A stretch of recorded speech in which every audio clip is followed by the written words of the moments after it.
attention now to the topic of the day, behavioral analytics. And the first thing I'd like to do is to really set the motivation for why behavioral analytics, what's the big deal, and really make a case for it, right? Let's try to understand why this is so useful and so important.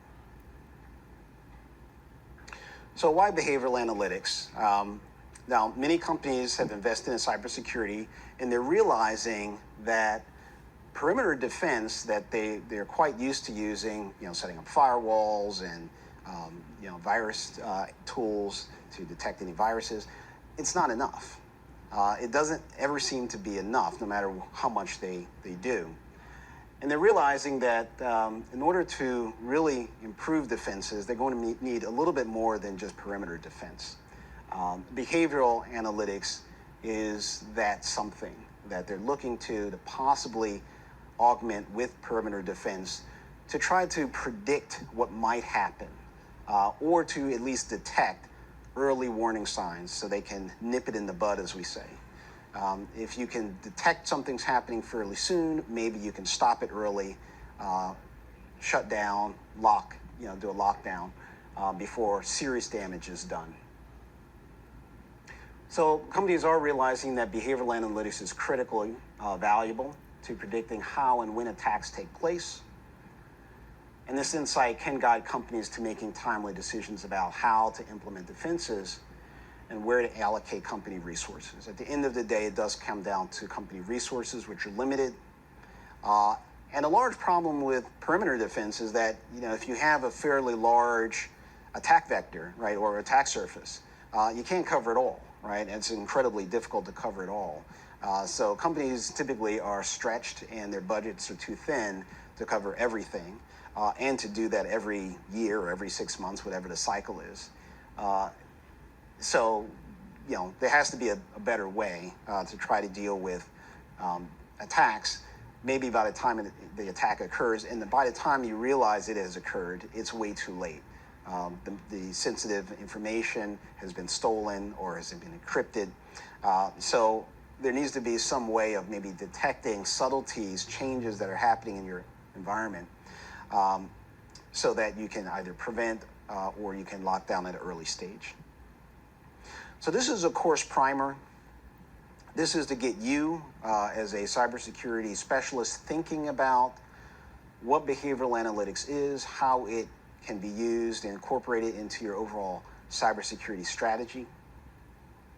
What we are looking at here is teaching the fundamentals of behavioral analytics using statistical and predictive models, decision analysis, system dynamics modeling, and all of these to determine 4 things here. One is how cyber attackers choose to attack the vectors, why victims fail to secure their systems, why institutions view cybersecurity narrowly, and how network traffic reveals when attacks may be occurring. Now, if you can augment what you already know about cybersecurity with these 4 things, you can be quite powerful.